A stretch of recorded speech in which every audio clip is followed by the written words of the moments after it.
Thanks a lot to the chair and thanks a lot to the organizer for inviting me this year. It's definitely a pleasure to be here. I was here at the conference some 3 years ago and it was much smaller, and it's grown both in scope and quality from what I've seen so far, so congratulations there. This is joint work with Malte Rattenborg, and I like the precedent which was said yesterday, where you could refer difficult questions to if your cohort is in the audience. So Malte is here as well. So if you have difficult questions, please address them to him. So what I will attempt to do in these coming 10 minutes is really to try to get a causal answer to the question what is the effect of retirement on well-being. And I think that there are of course a number of papers out there on this, but I think it's fair to say that there are not that many papers going very strict causal on this issue. And this is what we try to do with this paper, and I'm sure afterwards you will tell me that we have not yet succeeded, but at least this is an attempt to do so.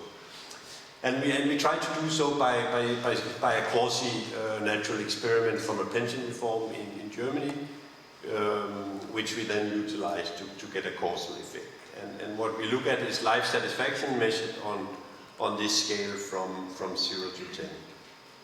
So why would we do this? Yeah, as you all know, there's a big drive to prolong, extend working lives in Europe, in many European countries at the moment. So this question is of interest in this regard. There's something to design and timing of reforms. We have a specific reform, and if there are large effects or small effects, that will speak to how you could design other reforms. There is, following on earlier speakers today, there's some kind of cost-benefit analysis element here. If there's very strong effects, then raising retirement age is fast. It's not the only way, of course, to secure sustainability, so there's something there. There are also small literature on well-being and productivity, again speaking into this cost-benefit analysis. If some workers are affected and others are not, and those who are affected become very unproductive, the cost-benefit analysis again will change.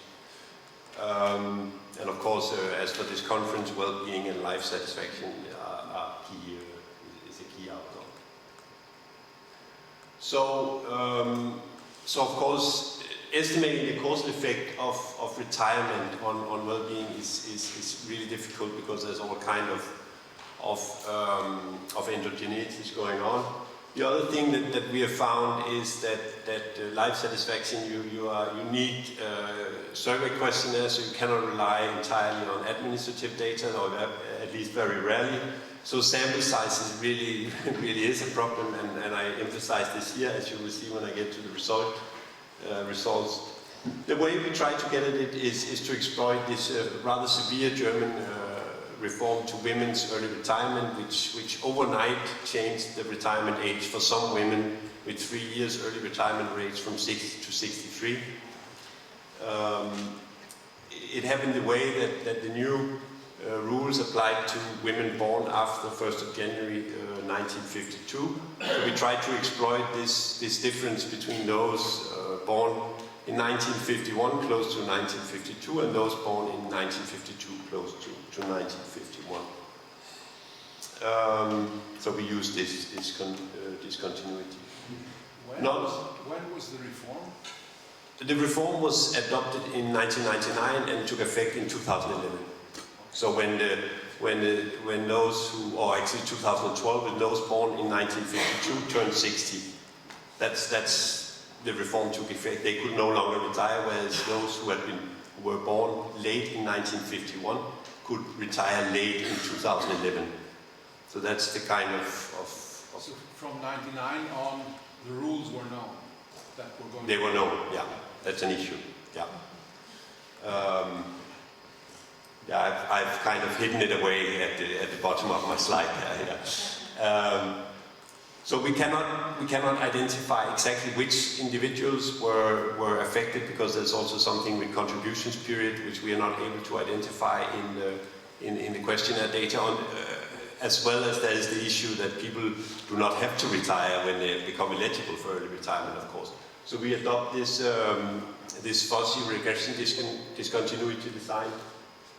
And we know from other literature which has evaluated the labor market impact that the first stage should work.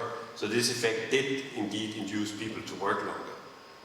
Of course, this literature relied on administrative data, which we are not able to do here. We also test our first stage in a more different approach for robustness. The data, we rely on the German socioeconomic panel, but to enhance the sample size, we also use the waves from share, where persons around this threshold are interviewed. We only use women born around 1st of January 1952 to exploit this threshold.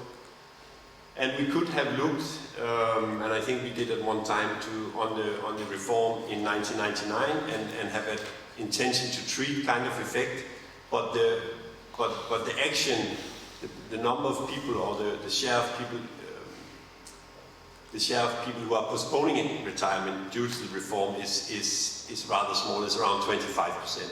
So the intention to treat, which requires a lot of assumptions to be useful, is not very useful here. So that's why we didn't do this. So here I'll just show this, which shows retirement patterns of the two cohorts. So the ones are the ones treated by the reforms or born after 1st of January 1952. And it is, of course, not as nice as one would have wanted it to be when you apply such a discontinuity design. I think you can. I don't want to point out to you, but I think if you look at it long enough, you can see that there is an effect. But I don't think, I'm not sure we have time for that now. But you can see there is an effect. So that's kind of the first days, and I'm not showing you the life satisfaction around the threshold, because as you know, life satisfaction is even more noisy, and there it's really difficult to pick out in a plot where you don't control for anything. So this is our main result where we look. So the first column is kind of our, let's say, preferred specification, where we look at a 12-month window around the 1st of January. And there we find actually retirement has a negative effect on well-being. As I've hidden down here, the instruments are not very strong when we have all these controls in. We can make them stronger by relaxing the controls. We wouldn't like to do this, but then we get the strong instrument that we would like to have with the sample size at hand. We can also move to a 6-month window, which in principle should offer better identification. But here again, we do have a problem if we have trends and trends prior and after the reform. We get very weak instruments, so I haven't shown this here. We do include health controls. It's problematic for some reasons in order to limit the noise in the last column. What I want to point your attention to is that though nothing of this is significant, I mean the coefficients are rather stable and all negative. We then try to dive into, and let me say, this is work in progress, and there is a bit more work to be done here, try to include more controls to see if we can limit the noise. But we also try to look at heterogeneity, whether these results were driven by particular groups. And they're actually, I would say, a bit surprising if you look at low education. There's much more action going out around the threshold. Of course, the sample size gets smaller. Now we're down to 775, but there's much more action around the threshold, so the instrument is much stronger in the first stage. So that's also why we can almost gain significance here. We get a 10% significance. But again, with a negative effect of retirement on well-being. We include the health controls. We also looked at whether there was something with married and single households. And again, for single households, we get a much stronger first stage, which kind of, I think, surprised me a bit. But single household reacts stronger to this reform. But again, the coefficient is not significant. We can also go and look at health outcomes using the same reform, just running the same machinery. And here I just want to point out the lower score means a better health, that's how it's coded here. It's measured on a 5-point scale, poor to very good health. And again, we get these, what I would call more or less non-results. Our baseline actually shows slightly better health from retirement, but there the issue is with the WIC instrument. And our heterogeneity measures, so low educated, there's no effect on health or slightly worsening in health, and for the single households as well. So,